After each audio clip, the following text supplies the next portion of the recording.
ഇതുവരെ ആരോടും പറയാത്തൊരു രഹസ്യം നമ്മുടെ അനീഷേട്ടൻ ഇപ്പം ലൈവിൽ തുറന്ന് പറഞ്ഞിരിക്കുകയാണ്.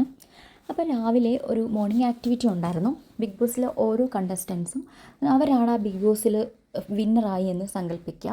അപ്പം അവരെടുത്ത് ബാക്കിയുള്ള കണ്ടസ്റ്റൻസിന് ചോദിക്കാനുള്ള ക്വസ്റ്റ്യനെ കുറിച്ചാണ് അനീഷേട്ടൻ്റെ അടുത്ത് ചോദിച്ചത്. അപ്പം അനീഷേട്ടൻ്റെ അടുത്ത് അനുമോള് ചോദിച്ചത്, അനീഷേട്ടാ ഞങ്ങൾ പച്ചക്കുയിലിൽ നിന്നാണ് വരുന്നത്, അനീഷേട്ടൻ്റെ ബിഗ് ബോസിൽ ആരോടെങ്കിലും ക്രഷ് ഉണ്ടായിരുന്നോ എന്ന് അനുമോള് ചോദിക്കുമ്പം അനീഷേട്ടൻ ഇങ്ങനെ ഒന്ന് പതുങ്ങുന്നുണ്ട്. ക്രഷൊന്നുമില്ല, എന്നാലും എനിക്ക് തോന്നിയിട്ടുണ്ട്. ഇവിടെ പഴയൊരു കണ്ടസ്റ്റൻ്റ് ഉണ്ടായിരുന്നു, ജിസേൽ എന്നായിരുന്നു പേര്.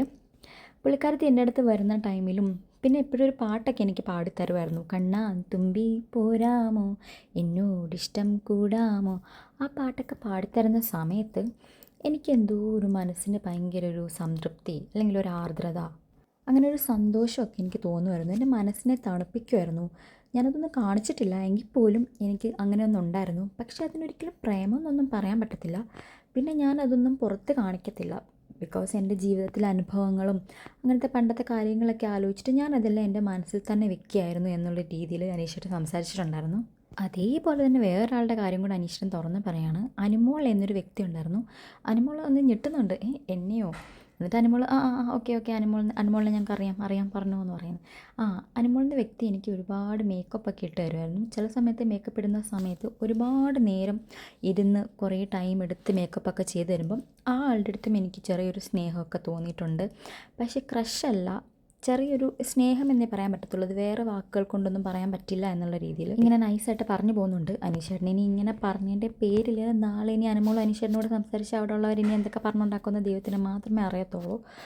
അപ്പോൾ എന്തായാലും അവരുടെയൊക്കെ കോംബോ നല്ലതായിരുന്നു. അനീഷേട്ടനും അനുമോളോട്ടുള്ള കോംബോ ശരിക്കും ജയിലിലാണെങ്കിലും പുറത്താണെങ്കിലും ഒക്കെ അങ്ങോട്ടും ഇങ്ങോട്ടും കൺസിഡർ ചെയ്യുന്ന രീതികൾ അതൊരു രസമാണ്. അത് കണ്ടുകൊണ്ടിരിക്കുന്ന ഒരു ബ്രദർലി ഫീലാണ് നമുക്ക് തോന്നുന്നത്. പുള്ളിക്കാരൻ്റെ മനസ്സിലൊരു ചെറിയൊരു ആരും കാണിക്കാത്തൊരു സ്നേഹം ഇവർ കാണിക്കുമ്പോൾ ആർക്കാണെങ്കിലും തോന്നിപ്പോകുന്നൊരു ഇഷ്ടമുണ്ടല്ലോ, അതൊക്കെ തന്നെ ഉള്ളൂ. പക്ഷേ അതിനകത്ത് ആൾക്കാർ തന്നെ അത് വളച്ചൊടിക്കാനുള്ള സാധ്യതകളുണ്ട്. പിന്നെ ജിസേൽ ഇത് കേൾക്കുമ്പോൾ സന്തോഷമായിരിക്കും. ജിസേൽ പുറത്താണെങ്കിലും ജിസേൽ ഏറ്റവും കൂടുതൽ സപ്പോർട്ട് ചെയ്യുന്ന ഒരാളെന്ന് പറഞ്ഞാൽ അനീഷേട്ടനാണ്.